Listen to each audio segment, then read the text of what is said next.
नाम सुन के फ्लावर समझे क्या? फ्लावर नहीं, फायर है। पुष्पा मूवी में दिखाया जाने वाला लाल चंदन, उसकी तस्करी जंगलों के बीचों बीच तमिलनाडु और कर्नाटक के बॉर्डर को देखकर आपको ऐसा तो लगा होगा कि आपने ऐसा कुछ पहले भी कहीं देखा है। बिल्कुल आपने सही गेस किया। यह फिल्म पूरी तरह से एक ऐसे डाकू से इंस्पायर होकर बनाई गई है जिसने 40 सालों तक तमिलनाडु और कर्नाटक के जंगलों में राज किया। जी हाँ दोस्तों, वीरप्पन की जिंदगी से इंस्पायर होकर बनाई गई फिल्म पुष्पा आज सारे रिकॉर्ड तोड़ती जा रही है। अब तक इस फिल्म ने करीब 300 करोड़ रुपए कमा लिए हैं। लेकिन दोस्तों, जिस वीरप्पन के जीवन से इंस्पायर होकर इस फिल्म को बनाया गया है, क्या आप जानते हैं कि इस इंसान ने 40 सालों तक तमिलनाडु और कर्नाटक के जंगलों में राज किया था। इसे पकड़ना इतना आसान नहीं था। इसे पकड़ने के लिए बाकायदा सरकार ने 100 करोड़ रुपए खर्च किए थे। कहा जाता है कि इतना कुख्यात डाकू था कि इसने कन्नड़ के सबसे बड़े फिल्म स्टार राजकुमार को भी किडनैप कर लिया था। आखिर क्या थी इसकी कहानी, आइए जानते हैं।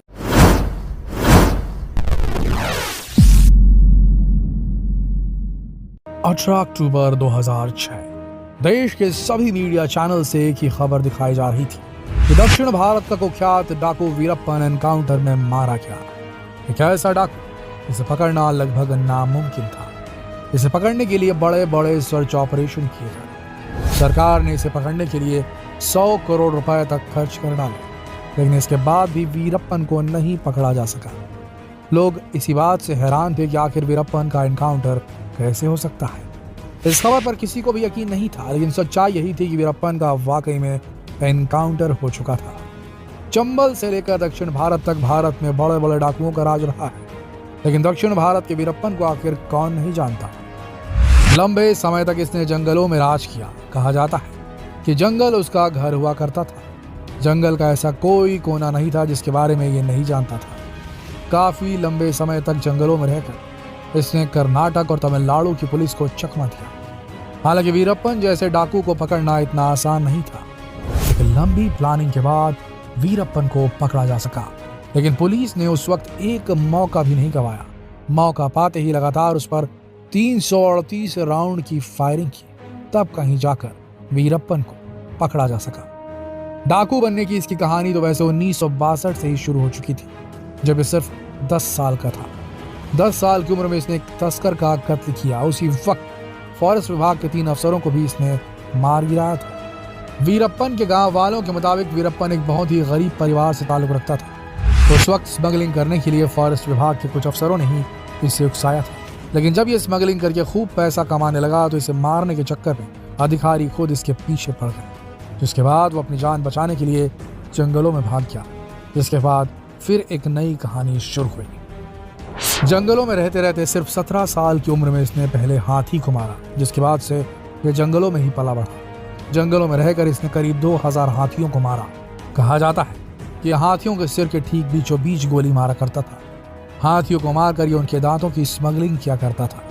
इसके अलावा तमिलनाडु और कर्नाटक के जंगलों में पाए जाने वाले सबसे कीमती लाल चंदन के पेड़ों को काटकर उसकी लकड़ियों की स्मगलिंग करता था। जब कभी भी कर्नाटक की पुलिस इसे पकड़ने के लिए जाती थी तो यह भागकर तमिलनाडु बॉर्डर को क्रॉस कर लेता था।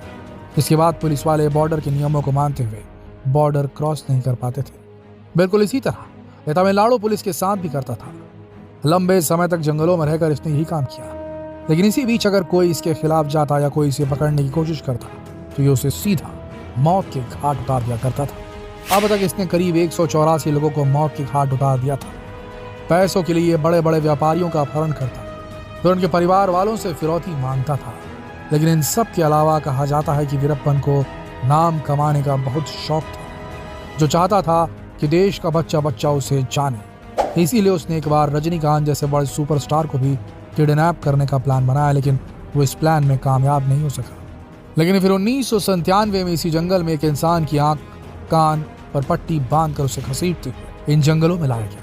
उस व्यक्ति का नाम था राजकुमार, जो कन्नड़ फिल्मों के एक बहुत बड़े सुपरस्टार थे। जैसे ये खबर बड़े बड़े न्यूज चैनलों को लगी कि कन्नड़ फिल्म के मशहूर एक्टर राजकुमार का अपहरण वीरप्पन के द्वारा कर लिया गया, तो लोगों में हड़कंप मच गया। लोग अब वीरप्पन का नाम जानने लगे थे।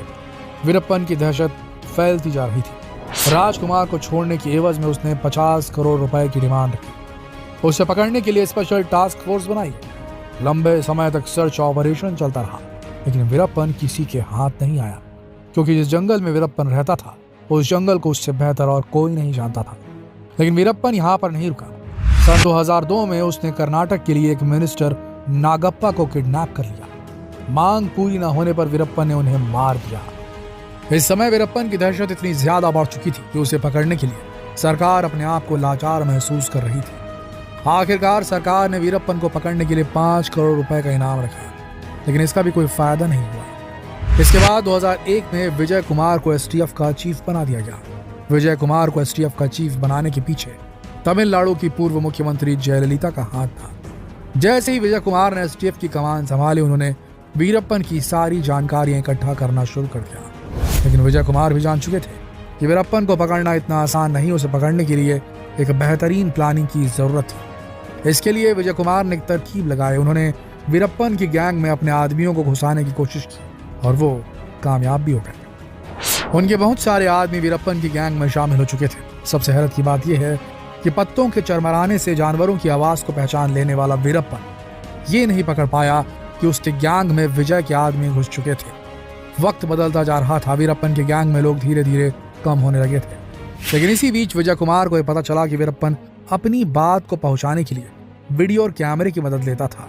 वो अपना वीडियो शूट करवाता था, जिसके बाद जिस तक जो मैसेज पहुंचाना होता था वो इस वीडियो के माध्यम से पहुंचाता था। इसी बीच विजय कुमार के हाथ में वीरप्पन का एक वीडियो लगा। जब उन्होंने इस वीडियो को गौर से देखा तो उन्हें समझ में आ गया कि वीरप्पन की एक आंख में दिक्कत है और हो सकता है कि वो अपनी आंख का इलाज कराने के लिए जल्द ही कुछ न कुछ करेगा। बात बिल्कुल सही निकली। वीरप्पन अपनी एक आंख से बहुत ज्यादा परेशान था। उसका इलाज कराने के लिए वीरप्पन तरकीब लगा रहा था। विजय कुमार के जो लोग वीरप्पन की गैंग में शामिल हो गए थे, उन्होंने वीरप्पन को उकसाया कि अगर वो समय रहते अपना इलाज नहीं कराएगा तो उसकी आंख खराब हो सकती है। आखिरकार वो दिन आ गया जिस दिन एसटीएफ का बहुत बड़ा सपना पूरा होने वाला था। वीरप्पन को पकड़ने की सारी प्लानिंग हो चुकी थी। वीरप्पन की गैंग में शामिल हुए विजय कुमार के लोगों ने वीरप्पन से कहा कि सड़क किनारे एक एम्बुलेंस आएगी जो उसे हॉस्पिटल ले जाएगी, लेकिन असलियत में कोई एम्बुलेंस नहीं थी, बल्कि पुलिस की गाड़ी थी जिसमें ड्राइवर और वार्डन विजय कुमार के आदमी थे। जब वीरप्पन जंगल से बाहर निकला तो पपीरा पट्टी गांव में उसे वही एम्बुलेंस मिली। वीरप्पन और उसके कुछ साथी उस एम्बुलेंस में बैठ गए। एम्बुलेंस चल पड़ी। थोड़ी दूर जाकर ड्राइवर ने गाड़ी को रोक दिया। इसी बीच ड्राइवर और वार्डन दोनों गाड़ी से निकलकर भाग गए। जहां पर गाड़ी रुकी हुई थी वहां पर ढेर सारे पुलिस वाले छिपे हुए थे। गाड़ी जैसे ही रुकी, पुलिस वालों ने फायरिंग शुरू कर दी। करीब 338 राउंड की फायरिंग की गई, लेकिन इन 338 राउंड की फायरिंग में वीरप्पन को सिर्फ 2 ही गोलियां लगी। इस घटना के बाद हर कोई हैरान था कि वीरप्पन का एनकाउंटर नहीं हो सकता। कई लोगों ने कहा कि पुलिस ने उसे जिंदा पकड़ने की कोशिश भी नहीं की, लेकिन इंक्वायरी में पता चला कि पुलिस वालों ने वीरप्पन को चेतावनी दी थी। लेकिन इसी बीच उसने गोलियां चलाना शुरू कर दिया, जिसका जवाब देते हुए पुलिस वालों को फायरिंग करनी पड़ी। इस ऑपरेशन के खत्म होने के बाद विजय कुमार ने वीरप्पन के ऊपर एक किताब भी लिखी जिसका नाम था वीरप्पन चेजिंग द ब्रिगेड। इस किताब में उन्होंने बताया कि उन्होंने किस तरह से वीरप्पन को पकड़ा। दोस्तों, ये था दक्षिण भारत का कुख्यात डाकू वीरप्पन, और आज उसी की कहानी से प्रेरित होकर पुष्पा मूवी को बनाया गया है, जो आज के समय एक बहुत बड़ी ब्लॉकबस्टर फिल्म साबित हो रही है। अगर आपने इस फिल्म को अभी तक नहीं देखा तो इसे जरूर देखिएगा। मिलते हैं अगले वीडियो में। अगर आपको वीडियो पसंद आया तो इसे लाइक और शेयर कीजिएगा और चैनल से जुड़े रहने के लिए सब्सक्राइब बटन दबाना ना भूलिएगा। तो फिर मिलते हैं एक और दिलचस्प और रोचक स्टोरी के साथ। तब तक के लिए आप सबका इस वीडियो के अंत तक बने रहने के लिए दिल से धन्यवाद।